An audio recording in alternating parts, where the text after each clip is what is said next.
So if you'd like to get your Bibles out and turn with me to the book of Esther. The lesson that I'd like to talk about this evening is making a difference for God. Esther is a wonderful book. A lot of great things we can get from it. Esther contains the story of the Jews' deliverance from extinction through a young Jewish woman with the help of God's intervening aid. God works in mysterious ways, we know that, and we learn to live by faith in his providence. Esther recognized that she had been brought into the kingdom because from that position is when she could do something for those outside of the kingdom. So we start in chapter 1, verses 1 through 3 of Esther. It says, "Now it came to pass in the days of Ahasuerus," this is Ahasuerus who reigned from India even unto Ethiopia, over 127 princes, that in those days when the king Ahasuerus sat on the throne of his kingdom, which was in Shushan the palace in the 3rd year of his reign, he made a feast unto all the princes and his servants. The power of Persia and Media, the nobles and princes of the province being before him. This gives you the setting of what we're talking about before we get to the lesson at hand. We're going to skip down to verses 9 through 12. 9 through 12. "Also Vashti the queen made a feast for the women in the royal house, which belonged to the king Ahasuerus. On the 7th day, when the heart of the king was merry with wine, he commanded Mehuman, Biztha, Harbona, Bigtha, and Abagtha, Zethar, and Carcass, the 7 chamberlains that served in the presence of Ahasuerus the king, to bring Vashti the queen before the king with the crown royal, to show the people and the princes her beauty. For she was fair to look on. But the queen Vashti refused to come at the king's commandment by his chamberlains. Therefore the king was wroth." You can imagine, he was angry. "His anger burned in him." So the scene that we're seeing here is when the feast had run for 7 days now. The king, evidently inflamed by wine, drunk with wine, he sent for the queen Vashti. He's going to bring her in. He wanted to show her off. He wanted to show her beauty to everyone. She had been in banqueting with the women herself. And we see here from this understanding of it, she refused the mandate to come in like that. She refused. And of course, he was angry with her. He was angry probably on several different levels, because here he said, "You're going to come in." It's the king, no less. He says, "You're going to come in." He took counsel with the wise men, and they said, "We're going to put her away. You're going to divorce her. We're going to do this so that this sets an example so that no other women can do the same thing." You can imagine the scene that's being set, because this sets the stage. We're going to go to chapter 2. This sets the stage for our first lesson on making a difference for God. When the days of feasting and excitement had passed away, the king had some remorse, of course. His servant suggested that he takes another queen in her place. So we're going to read now chapter 2, verses 1 through 4.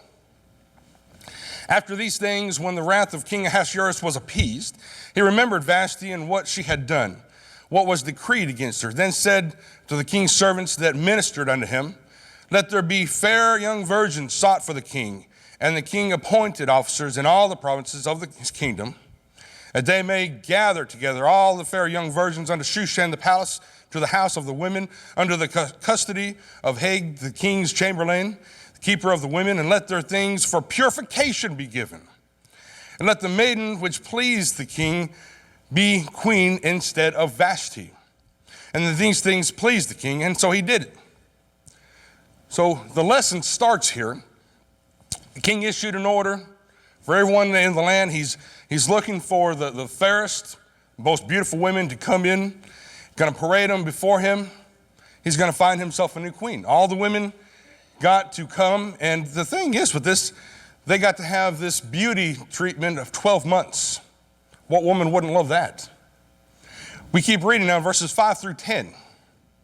"Now in Shushan the palace there was a certain Jew, whose name was Mordecai, the son of Jair, the son of Shimei, the son of Kish, a Benjamite, who had been carried away from Jerusalem with the captivity which had been carried with Jeconiah king of Judah, whom Nebuchadnezzar the king of Babylon had carried away, And he brought up Hadassah, that is Esther, his uncle's daughter, for she had neither father nor mother, that the maid was fair and beautiful, when Mordecai, when her father and mother were dead, took for his own daughter. So it came to pass, when the king's commandment and his decree was heard, when many maidens were gathered together unto Shushan the palace, to the custody of Haggai, Esther was brought also unto the king's house, to the custody of Haggai, keeper of the women, and the maiden pleased him. She obtained kindness of him. He speedily gave her things for her purification, with such things as belonged to her, and 7 maidens, which were meet to be given to her out of the king's house, and he preferred her. Follow this. Her maids unto the best place of the house of the women. Esther had not showed her people, nor her kindred. She wasn't letting them know where she was from, who her people were. Mordecai had charged her that she should not show it. So Mordecai's a Jew. And this meant that he was God's chosen people. The Jewish people were captured. They were taken to a foreign land. They were made to live there. They were made to work there. Mordecai raised his young cousin, Hadassah. She's called Esther. A little bit of history on this. Esther in Hebrew means Hadassah, which means beautiful. In the Greek, it means star. So even by her name alone, you could get what kind of a person she looked like. The first lesson is preparing for the time. In looking for a new queen, they were preparing themselves physically. They were trying to look more beautiful. They were preparing themselves in every way that they possibly could. Girls were chosen initially on their looks. Then the 12 months of beauty treatments. So they were trying to better themselves after initially these beautiful women came in. And this is a wonderful story of showing how we should not just rely on getting by. It's a beautiful lesson for that. We should be trying to better ourselves in every way. In Esther's case, beauty was more than skin deep. She found favor with people. It's more than just her being beautiful. The way that she carried herself, the way that she acted, she found favor. And so this is a wonderful story about this. She pleased Haggai, the keeper of the harem, and she pleased everyone that saw her. I want you to notice verses 15 through 18. Now when the turn of Esther, the daughter of Abihail, the uncle of Mordecai, who had taken her for his daughter, was come to go in unto the king, she required nothing but what Haggai, the king's chamberlain, the keeper of the women, appointed, and Esther obtained favor in the sight of all them that looked upon her. So Esther was taken unto King Ahasuerus into his house royal in the 10th month, which is the month Tebeth, in the 17th year of his reign. And the king loved Esther above all the women, and she obtained grace and favor in his sight more than all the virgins, so that he set the royal crown upon her head, made her queen instead of Vashti. His servants, even Esther, got a feast. He made a release to the province and gave gifts according to the state of the king. So the next thing we see here, one after another, the maidens were presented to the king, each one vying for the affection, for the efforts, for trying to be more naturally beautiful. They were trying to get this position to be queen. This means that they had all these sweet odors. They had all the preparations given to her. Esther, when we look at what Esther, when presented to the king loved her above all these other women. She was more fair. She had more favor. She obtained grace and favor in the sight more than all these others, and he made her queen. The time for preparation precedes the time of opportunities. If the preparation has not been done, the opportunity cannot be grasped. We need to understand that this is a great lesson that's being taught here. Esther didn't wait until the king looked for a queen, did she? She didn't wait for that time to start preparing herself. She started far before that, so that she was far above the rest, so that she was prepared for whatever would come. If she had waited, she wouldn't have been chosen, would she have? She didn't wait. Socially, emotionally, intellectually, Esther had been preparing to make the best impression possible. I like to make application of the scriptures every chance that I can, so we need to stop for a minute. We need to look at your lives. Are you at this particular time trying to make the best possible efforts? Are you trying to better yourself in some way? Because preparation is the key. If we were to look at, and I know that I want to make sure that I have time to get through this entire lesson, so I'm just going to note, in Matthew chapter 25, you might remember the story about the 10 virgins. 5 virgins were prepared, 5 virgins were not. They went out with their lamps. They went out to be prepared to meet the bridegroom when he comes. And then lo and behold, when he was coming, they got up.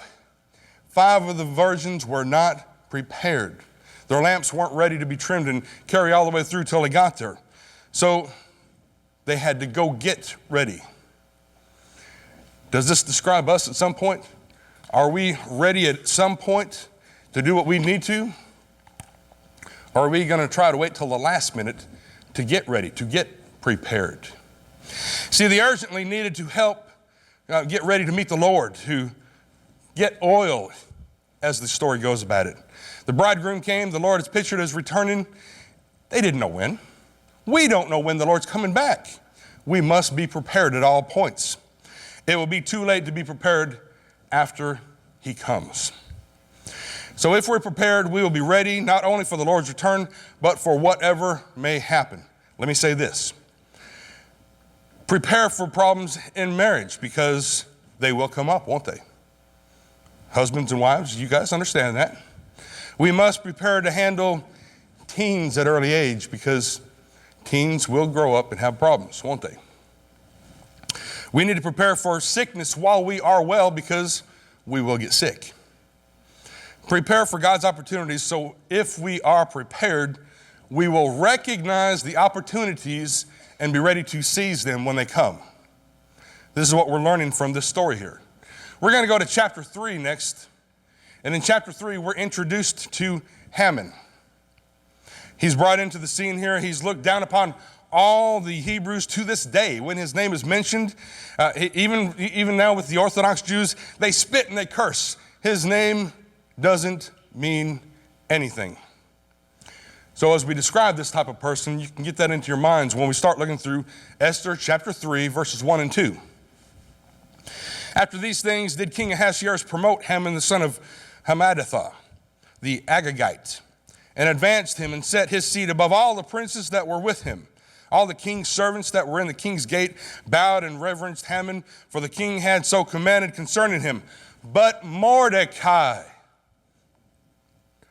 bowed not, did not reverence him. You can imagine somebody in that position, somebody in that place, what that would do to somebody.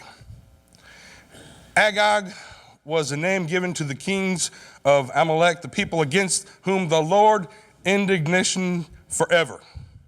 Haman, this royal, having a hard time saying this, Amalekite, the last of his house to occupy this position of influence and power, for with his death and that of his 10 children, the name of Amalek, according to the Jehovah's word, is blotted out from all of heaven. So Mordecai takes his stand. Whatever the consequences are, he knows that he has to do what's right before Jehovah God, no matter what the consequences may come. Look at verses 3 through 5. Then the king's servants, which were in the king's gate, said unto Mordecai, Why transgressed thou the king's commandment? Now it came to pass, when they spake daily unto him, and he hearkened not unto them, that they told Haman to see whether Mordecai's matter would stand. For he had told them that he was a Jew. When Haman saw that Mordecai bowed not, nor did not him reverence, he was full of wrath. He was angry. He was outraged by it. Haman hears about this. You know, here's somebody that will not bow down before me. This is my position of honor. This is what I'm supposed to be doing. You're supposed to bow down before me no matter what. This is the attitude that he has here. And here's this Jew that's refusing to do what he's supposed to. You look at verse 6. And he thought scorn to lay hands on Mordecai alone, for they had shown him the people of Mordecai.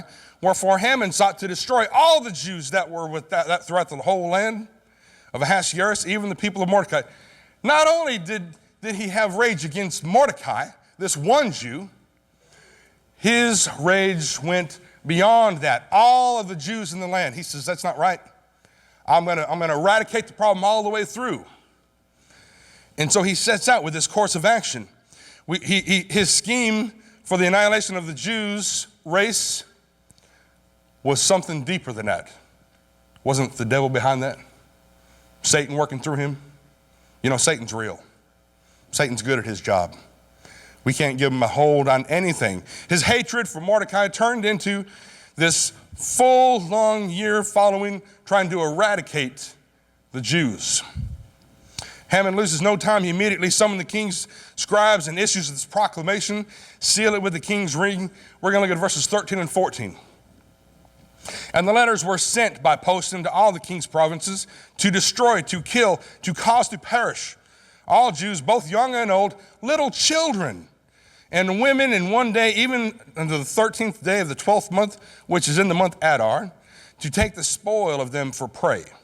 The copy of the writing for a commandment to be given in every province was published unto all people, that they should be ready against that day. Haman is an evil man. He wanted lots of attention. He thought he had the highest place of honor here, and that's why people had to bow down to him. But here's Mordecai. Mordecai, not only simply the fact that he's a Jew, but he's somebody who says, I know it's not right to bow down to anybody except God. Makes an emphasis right there. He takes a stand. This is going to bring us to our next lesson. Be alert for the opportunities God makes available. I wonder how many of us are looking out and aware of the open doors that God presents to us, of the opportunities that he puts in front of us, and how many of us seize them opportunities. Because here, all the preparation in the world does little good if we don't recognize these opportunities, if we don't seize these opportunities and put them into practice. Mordecai tells Esther all about what's happening. He asks for help from Esther. You talk about the providence of God. We're seeing it. We're going to look at chapter 4. When you get over to chapter 4, we're going to look at verses 7 through 9. And Mordecai told him of all that had happened unto him, and of some of the money that Haman had promised to pay the king's treasury for the Jews to destroy them. Also, he gave him a copy of the writings of the decree that was given at Shushan to destroy them, to show it unto Esther, and to declare it unto her, to charge her that she should go in unto the king, to make supplication unto him, to make request before him for her people. And Hattach came and told Esther the words of Mordecai. So here's Mordecai. He instructs Esther, you need to go into the king. You need to plead to the king and ask for help for your people. Verses 10 through 17, we see what happens. Again, Hattach came and told Esther the words of Mordecai. Again, Esther spoke unto Hattach and gave him commandment unto Mordecai. All the king's servants and the people of the king's provinces do know that whatsoever, whether a man or woman, shall come unto the king into the inner court, who is not called, there is one law of his to put him to death, except, he says, here's the only reason that somebody will not be put to death going into the king unannounced, except to whom the king shall hold out the gold scepter, that he may live. I want you to notice one other thing here. But I have not been called to come in unto the king these 30 days. She, the king's wife, hadn't been called in to see the king for 30 days. Can you imagine? It's just so amazing to look at this story, to look at the precedents that's set before, to look at the fear that people have for, well, if this is right, this might happen to me though. So we're seeing this, Esther send this urgent message back to Mordecai, letting Mordecai know that she might die if she goes in to see the king unannounced. She might die if I go in and he doesn't raise up his gold scepter. I haven't been to see him for 30 days. She tells him this. And we look at verses 13 through 17. We keep reading. Then Mordecai commanded to answer Esther, think not with thyself that thou shalt escape in the king's house more than all the Jews. I want you to understand what he's reminding her of. For if thou altogether holdest thy peace at this time, then shall there an enlargement and deliverance arise to the Jews from another place. But thou and thy father's house shall be destroyed. And who knoweth whether thou art come to the kingdom for such a time as this? Sometimes the way that things are worded, we might have to go back and reread it just to understand exactly what he's saying. And I'm going to clear this up in just a minute. Then Esther bade him to return to Mordecai this answer. Go gather together all the Jews that are present in Shushan and fast for me. Not neither eat nor drink 3 days, night or day. I also and my maidens will fast likewise. And so will I go in unto the king, which is not according to the law. And if I perish, I perish. Finally, she's got the right attitude to say here. So Mordecai went his way and did according to all that Esther had commanded him. Mordecai sent back this message, and he's telling her that you're also going to die because you are a Jew. This decree that's set forth is going to take your life as well. And in looking at this, telling her this, he also told her, and this is that phrase that I said we're going to go back and clear up for just a minute. He also told her that she may have been chosen to be queen for this very reason. Sometimes, if we look at our lives and things that happen, you might wonder, was I put here for this reason to help this person or to do that? He's saying, you were put here possibly to help your people. Here was Esther, prepared, in the right place, had the king's ear. Yet she almost failed to see it, almost failed to be ready to seize this opportunity. Had she missed the chance, had she said no to this opportunity, there would be no book of Esther, would there? You think about that. She would have missed the very chance for which God had raised her up. When opportunity knocks, the idea here is don't make excuses. In the book of Luke, chapter 14, verses 16 through 24. If you have time to go back and read that sometime, please do. Luke chapter 14, verses 16 through 24, it talks about this supper that was made. And it talks about the idea here that those that were originally asked to come to this supper started making excuses. They started saying, well, I can't because I've got this to do. And I'm sorry, I can't. Please excuse me because I have this to do. And I can't because I have this to do. Please excuse me. They kept making excuses after excuses. You have to wonder, are we making excuses for the kingdom? Are we making excuses to be faithful to church because I have to go attend to this? Or I can't because I was just married and I have to attend to my wife. Or I can't because whatever the excuse is. The next time that we find a good excuse to miss church, ask yourself, are we making an excuse to miss the supper that God has prepared for us? We are to take advantage of the opportunity to learn, to prepare, to serve, to teach, and to give. Esther bravely told Mordecai that she would try to see the king. She said, first, I need you to do something for me. I need you to get all the Jews together. I need you to ask them to fast. I need you to fast and pray. Many times in the Bible, fasting and praying go hand in hand. It's not a command, but it's good because it helps people focus more on the task at hand. Gets rid of all these impurities, these things weighing us down so that we can focus on asking God to help us for the things we need to be doing. I want us to go next to chapter 5 in Esther. Chapter 5, verses 1 and 2. Now it came to pass on the third day that Esther put on her royal apparel, stood in the inner court of the king's house.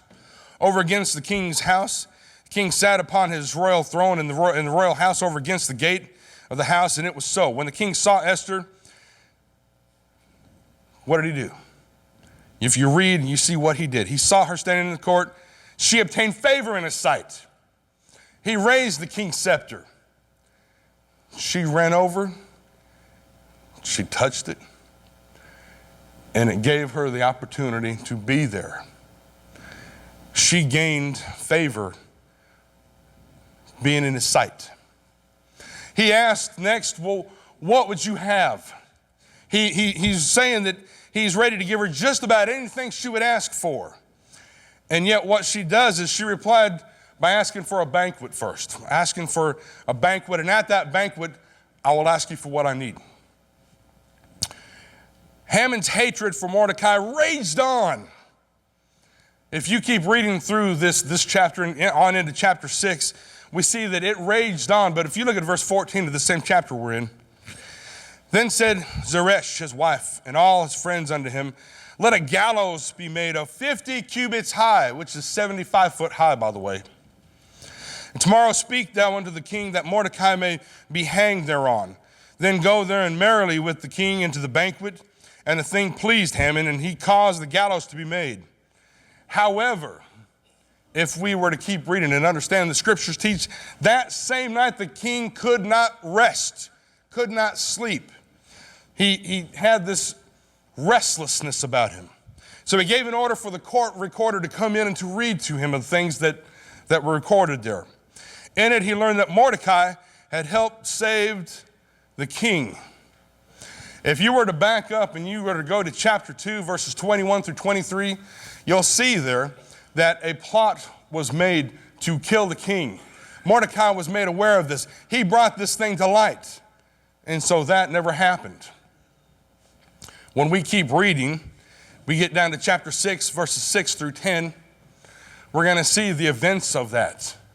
We're seeing what Haman is doing. Haman's raged on for his anger towards Mordecai. He asked for the nearest official, the king here did. And the nearest official happened to have been Haman. Verse 6 through 10 of chapter 6.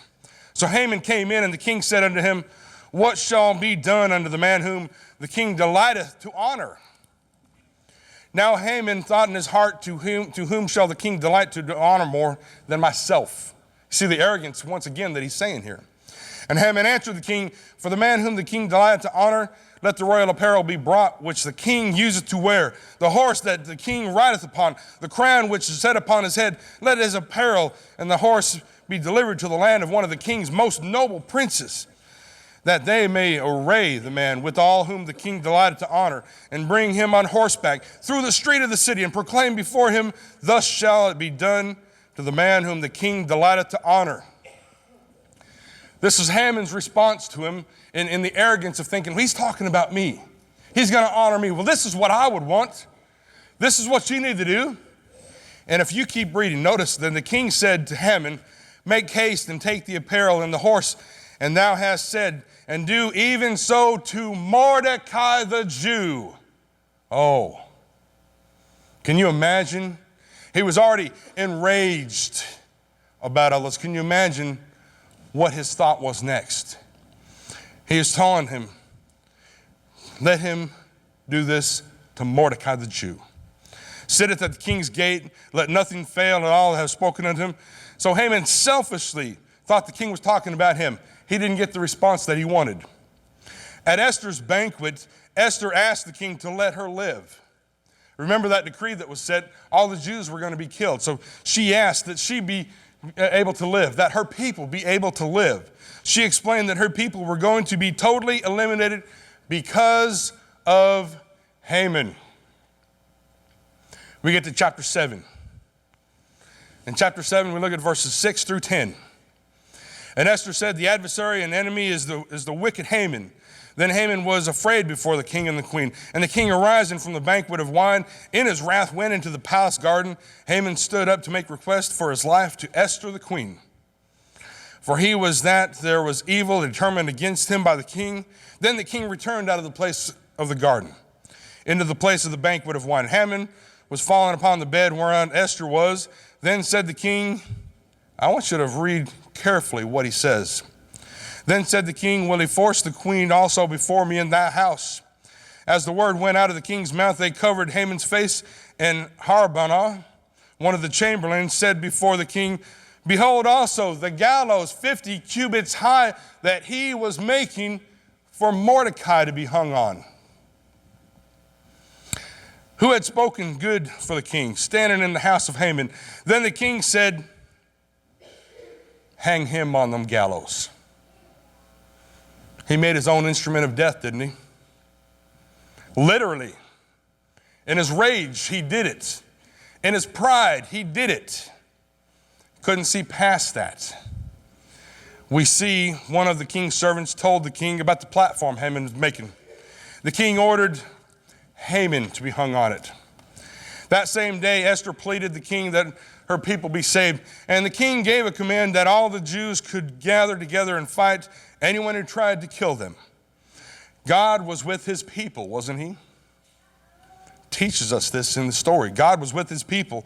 They were victorious, and afterwards they had this great feast to honor God for saving his people. There's something else we all need to think about from time to time. We know God answers prayers. We know God is in our lives. How quick are we to thank God for what he's done for us? We're so much quicker to ask God to deliver us from the problems that we have. But when he blesses us, how quick are we to thank him? The story could have ended very differently. Esther could have lost her life coming to plead for her people. Could have happened that way. Certainly she was prepared, and finally she had that time to come to be aware. In the end, she had to muster up the courage to act and the willingness to risk something for something so much better. So I urge you to think about this as this lesson closes at this time. Do we have to muster up the courage to do those things that are right for God? Do we have the willingness to risk something precious in order to get something better? Isn't that what it means to be a Christian? What kind of choices are we making? I want us to think about that. As we close this lesson, and here in a few minutes we'll start the devotional. Think about this question. What kind of choices are we making? Thank you.